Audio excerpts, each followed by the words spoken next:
And while the session was on, Comrade Shehu, former senator, joined us, and a discussant will welcome you to the podium to wrap up your thoughts about the role of the judiciary in Nigeria's democratic sustainability. He didn't listen to the lecture, but he can also articulate his own views in 5 minutes.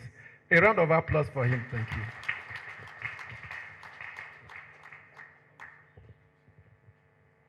Your Excellency, the Chairman of Ipac and other council members, distinguished discussant, distinguished invited guests, ladies and gentlemen. Well, it is a honor and a privilege to be invited to make some little contribution as far as the issue in this course is concerned. Well, I have the exceptional privilege of being in both sides. I've been in the civil society and I've also been in politics. And I believe you need these two experiences to be able to know the two sides and also to be able to understand where the issues are. As a member of the civil society, as an activist, our thinking fundamentally differs from the politicians. Whenever election is at hand, you will see the European Union, the USAID, the Norwegian NGOs, international organizations coming into Abuja, in Sheraton, in Hilton, organizing pre-elections seminar. They come in with white people and they erect slides and lecture us in theory, and they think we are them, and they think that what happens there is also what is going to happen here. But you see, my experience in both sides tells me that I am still trying to find out if there is any electoral reform that a Nigerian politician cannot circumvent. I doubt it. Every inch of Nigerian political territory is controlled by a politician, even this, where this hotel is. There is no ungoverned spaces in politics. You see where the bandits are, Bello Truji and others. There's a politician that knows and controls the polling booths in those areas.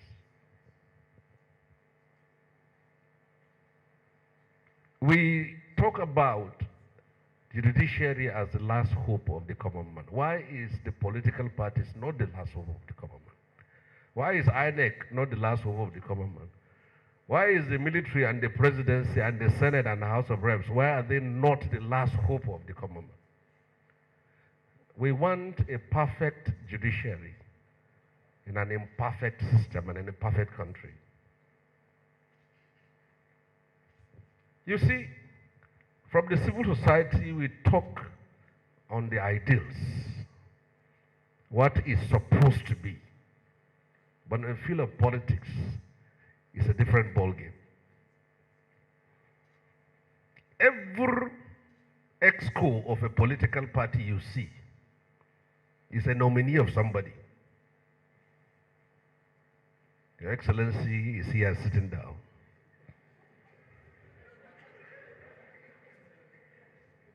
From the congresses to the primary elections to the general elections is a control process. You see Lugbe, you see Yanya. Or where we are today, if you want to know who control this ward, just attempt to paste your posters around this area. They will call you on phone and tell you, have you consulted with A or B or C. He is the person in charge of this area. I told you I have two experiences. When we were in activism, we sit down and talk on what is on paper. So I switched mode to politics and then I got elected. And when I got elected, I returned to activism in the Senate. And then I lost election.